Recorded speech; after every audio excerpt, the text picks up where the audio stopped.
it's Guy here from Guide to Adventures, and this week we move forward from our Lumley rumble in the ruins. Bit of a mix-up in terms of map and adventure and map. This time round, what we're going to do is we're going to outline what our adventure is, and we're going to take an existing map, this one, and we're going to adjust it as we need to. Again, this is just an example of how I work in different directions. Sometimes it's map first, sometimes it's adventure, sometimes it's an existing map which we're then turning into an adventure. It's just how the process works. So, how do we kill a king? Hey, what? What? Well, when I look at the history of Lumley Castle, there are three different attempts to change the mind of a monarch. Sometimes it's to actually just change the monarch. Sometimes it's to execute the monarch. There is a lot of regicide going on at Lumley Castle. Not very successful, of course, but that's what is going on. And so that, to me, is the theme. Now, I had also said, whilst I was doing the Rumble in the Ruins, that I felt that a good murder mystery was what the castle really needed. It almost looks like the Cluedo board. So why not lead into that? But that means that if we're going to commit regicide, if we're going to kill a king or a monarch, we need to start with motive. Motive is where most detectives try to find the very first solid evidence, because a motive is going to give you just a whole bunch of things. A motive will give you the means, generally speaking. If you kill someone because you are enraged and passionate about them, you're probably going to kill them in a passionately rage-filled environment. Very messy, very bloody, generally also very confrontational. On the other hand, if you hate someone with cold loathing and you despise them, you don't want to be anywhere near them. And so your means of murder is probably going to be a little more distant. Poison, break cables snapped, all those kinds of dark and devious things. Alternatively, if you are doing it to prove a point, which the Lumleys were trying to do very, very often, you want to be present. You want to be seen to be doing it, because then your cause is seen to be just.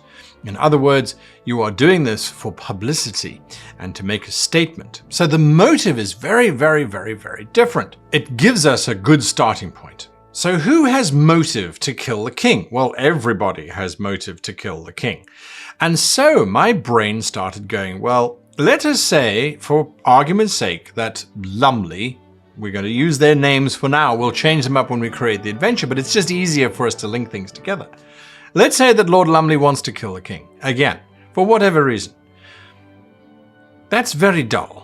Especially if you know the history of the Lumleys. I mean, it's not dull, it's what they did, but I think we can do better. We can twist it a little bit, because everyone's going to suspect Lord Lumley. So that means we don't really want it to be Lord Lumley.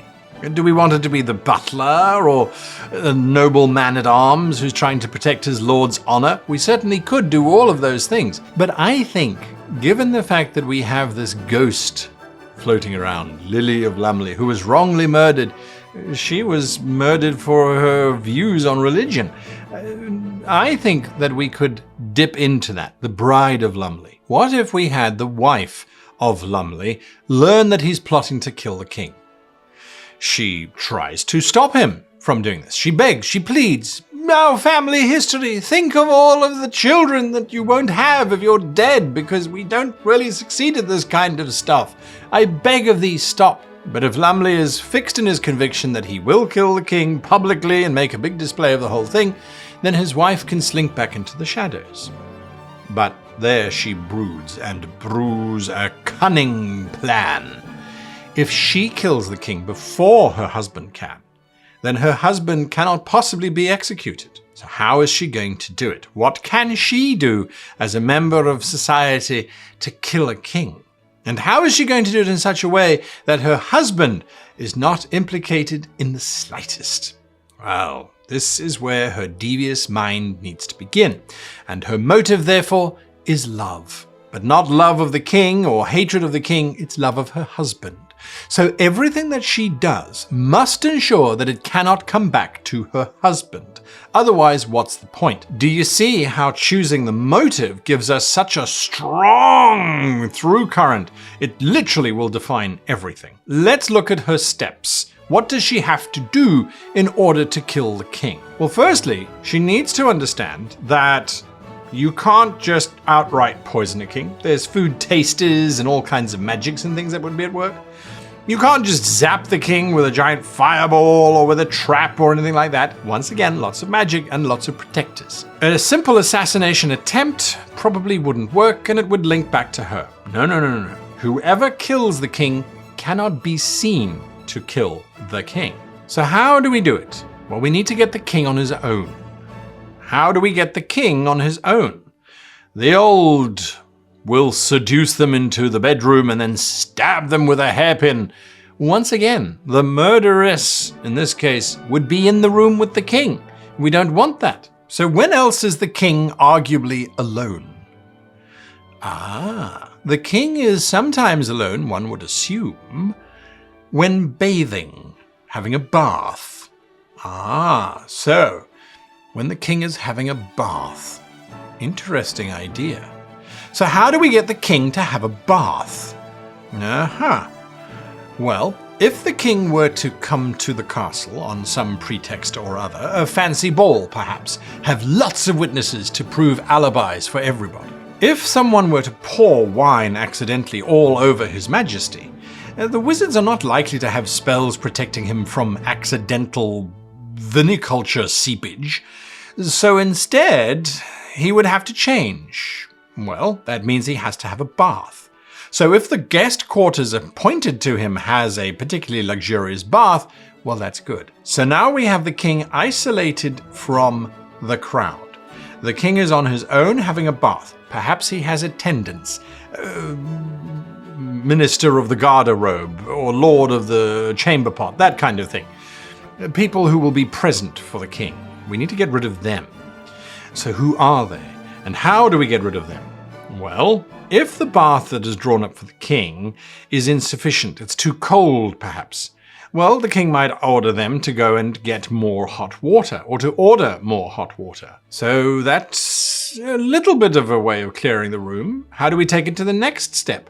The next step could very well be to keep them away for a long period of time, or at least long enough for the king to be murdered. All I'm doing, folks, is running through the steps of how do you clear away the way for this murder to happen. As a lady of the court, our Lily of Lumley might start to engage with the individuals' wives or husbands that will be in attendance of the king. Just little letters talking about nothing, foibles, fun things. What would, for example, distract your husband from the king for just 5 minutes or so? Build up a knowledge of certain wines or cheeses or seductive individuals who might distract these guards, these loyal members of the king's court for just a few minutes. So she starts to do that. Now, this will be months beforehand. So now we've cleared the room, and it is just the king having a bath. How now do we kill him? Well, we also don't want there to be a murder weapon, because murder weapons will link back to whomever used it. And assumedly, Lily can only be reliant on herself for the murder of the king. All of the other stuff is incidental. Oh, the maid who had to offer cheese to the chamberlain because he has a cheese addiction, and so that buys her 5 minutes with the king. That maid has no reason to betray anybody because she was just offering the chamberlain cheese. The boy who is hired to spill wine upon the king. Again, he was hired to spill wine. That's just an embarrassment. That's nothing linking necessarily to murder. So how does Lily kill the king? He's in a porcelain bathtub. Acid. What if we melt the king? What if we boil him away into nothing and then we pull out the plug and all of the evidence is drained away? So Lily of Lumley needs a few little things. She needs to engage some alchemist or other to cook up, say, 2 gallons of acid, which she could keep in a room nearby and then transport it across as needed. She also needs to have access to that bathroom. So she needs to engage some stonemasons to perhaps open up a secret corridor, one which she might just say is, "Oh, titter, titter, titter, it is for me to slip into the chamber when my husband is bathing, so that I might perform wifely duties." Whatever she needs to come up with, she can get the stonemasons to do this. Then, of course, she needs to kill the stonemasons, and the reason for that is they're the only ones who would be able to link her directly to the bathroom. How very mysterious that this king just dissolves in a vat of his own fluids. No, no, no, no, no. If there is a murderer, it must be found. Even if they just find the secret entrance, linking it back to Lily of Lumley again would be problematic. No, no, no, no. This must be it's this chamber, this secret passageway has been here for years. No one has ever used it before. So she also needs to start gathering dust from the maids. That way she can sprinkle it on the floor after she has left to make it look as if no one has wandered through the secret passageway. Ah, very cunning. The king himself is going to be problematic as he probably won't stay in the bath. We need to keep him there somehow. Ah, well, what if the plug that is sealing the bath has a chain on it, quite an elaborate chain? A chain that, say, a certain young Lily could wrap around the king and hold him down with whilst she pours acid all over him. And Lily will need to work out for this so that she can be quite strong enough to overpower the king, but it does make sense and it links everything together. So now we have the perfect plan, except it needs to be even better. It needs to be airtight, because this whole murder is going to take perhaps 10 minutes tops, no more than that.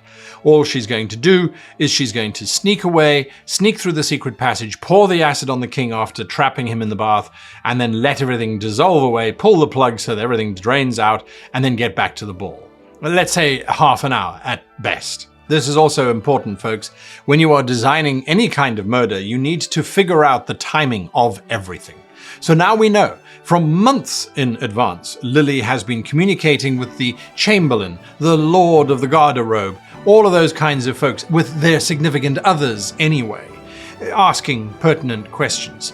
She's had stonemasons come in, a new bath fitted. This alchemist has now been loitering around, doing weird and wonderful things, arguably creating acid to clean the walls of the castle in the preparation for the arrival of the king. All of this creates trails. It creates clues.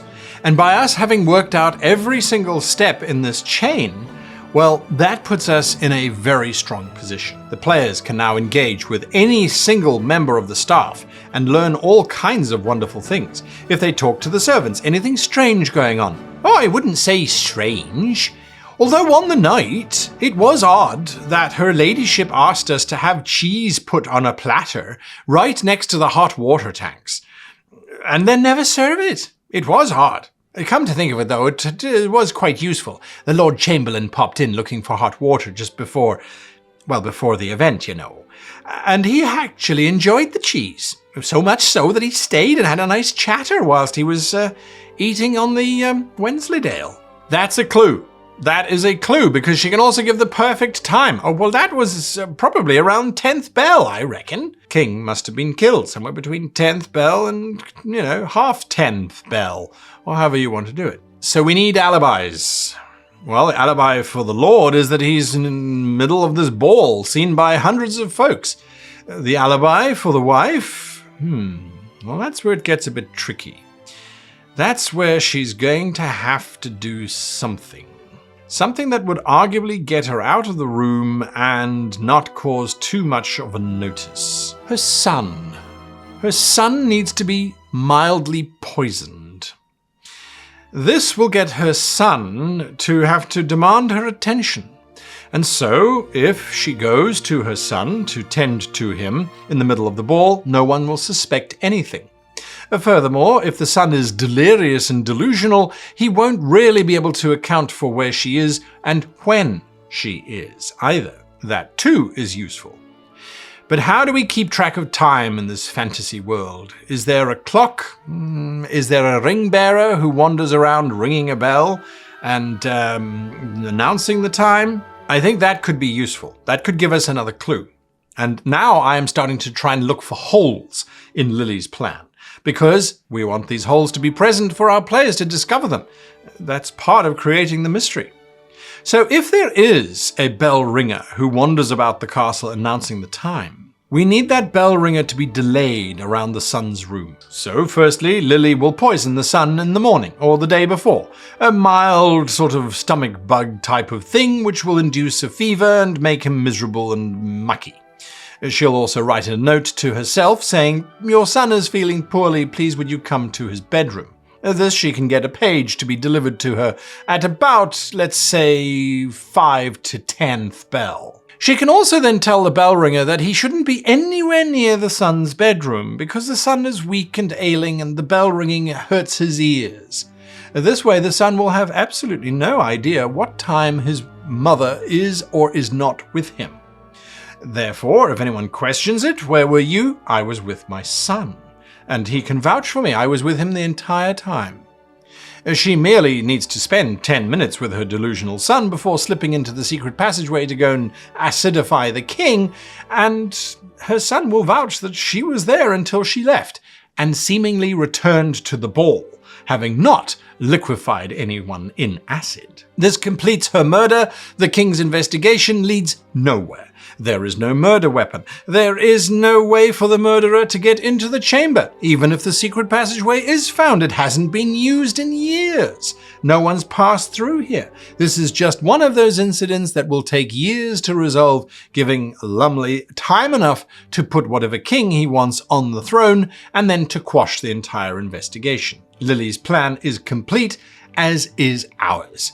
We have times, we have motive, we have means, and we have all of the little cracks that the players will hopefully uncover. Now, when we are actually creating the map for this, I will be using the actual map that was created for D&D in a Castle by Dungeon Fog. The dungeonfog.com website allows you to make amazing maps, and they actually made the map for the castle for a year. I have asked for that map and have been given it, and so next week I will be adjusting it to allow for our murder to take place. Because we have to know where everybody was at a given time, specifically at a time, so that we can make sure that the clues that our players discover are relevant. We also need to make sure that in this murder mystery, it doesn't matter what class the characters are playing, they should all be able to contribute in some meaningful and significant way. So something that I will be reviewing is how do I ensure that there are guards, weaponsmiths, people of some kind of martial skill available for the martial characters to engage with. There's nothing worse than a barbarian going, "Well, I've got no investigation, I can't see anything, I'm just going to stand here and eat cheese." I think I have a problem with cheese. We need to figure out how they can engage with the captain of the guard, who then reports how odd it was that the guards were requested to patrol the south wall and not the east wall, which is where the king's body would have been found in the bathtub. You know, all those kinds of little things that we can pepper in just to give them stuff to do. We want everybody to have a good time and to contribute in a meaningful way. Anyway, that's it from us on how to plan a regicide. I don't recommend it because it very seldom works. And, well, you know what? I quite like King Charles III. Until next week, a huge thank you, massive, massive, massive, massive thank you to my wonderful patrons who keep the lights going and who support this channel. And of course, to you for watching. I really appreciate it. Now, what are your thoughts? What would you have done with the Lumley rumble in the ruins? Let me know in the comments down below. Until next week, I wish you and yours the happiest of adventure creation.